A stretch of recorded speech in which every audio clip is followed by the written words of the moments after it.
السلام عليكم ورحمة الله وبركاته. مساكم الله بالخير. الصراخ على فيصل المسلم صار له أسبوع، وهم يلطمون ويتهمون فيصل المسلم بالفساد. أنا للأمانة توقعت أنهم محصلين تحويلات مالية في رصيد فيصل المسلم، أو أنه حصل على شاليه أو جاخور أو مزرعة أو بيت منحة من الديوان الأميري. طلع الموضوع أسخف مما تتخيل، أن هناك مواطنين حصلوا على مناصب عن طريق التعيينات الباراشوتية لهم معرفة في فيصل المسلم. وهل فعلا أن هؤلاء المواطنين متعينين عن طريق التعيينات الباراشوتية أو أنهم مستحقين؟ والله العظيم ما أدري. لكن الكلام مو هني، الكلام شنو علاقة فيصل المسلم بالموضوع.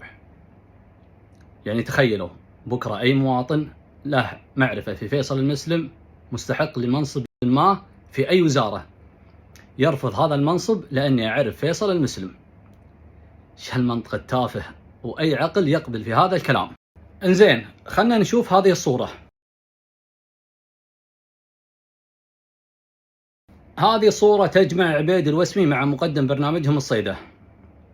يعني لو نبي نخاطبكم بعقولكم الفارغة، هل نستطيع أن نتهم عبيد الوسمي بأنه خلف التحريض على فيصل المسلم من خلال هذا المقدم؟ طبعا لا. اثنين تواجهوا بالشارع وسلموا على بعض وقاعدين يسولفون، ولو ان السالفة واضحة وما يبي لها تبرير. ولا معقولة بروفيسور القانون واستاذها ومعدل الدستور الامريكي العراب عبيد الوسمي يستشهد في مقاطع هذا الشخص وينقلها فقط لأن فيصل المسلم عنوانها؟ وعموما نبي نحسن النية، ولو ان النية مطية. نبي نتجاوز هذه النقطة. سالفة الربط بين فيصل المسلم وهؤلاء المواطنين ربط مضحك وسخيف بنفس الوقت. وختاما رسالة أخيرة للمستحمرين. فيصل المسلم فتحت له خزائن الأرض وعرضت عليه الملايين لشراءه وإسكاته. لم يخن شعبه ووطنه ولم يحنث في قسمه، وقال لن نخضع والله خير حافظه، ثم تهجر لمواقفه المشرفة. حتى وفاة والدته رحمة الله عليها لم يحضر جنازتها. تبيه بعد كل هذه التضحيات ينزل لهذا المستوى وأكبر هم تعيينات باراشوتية؟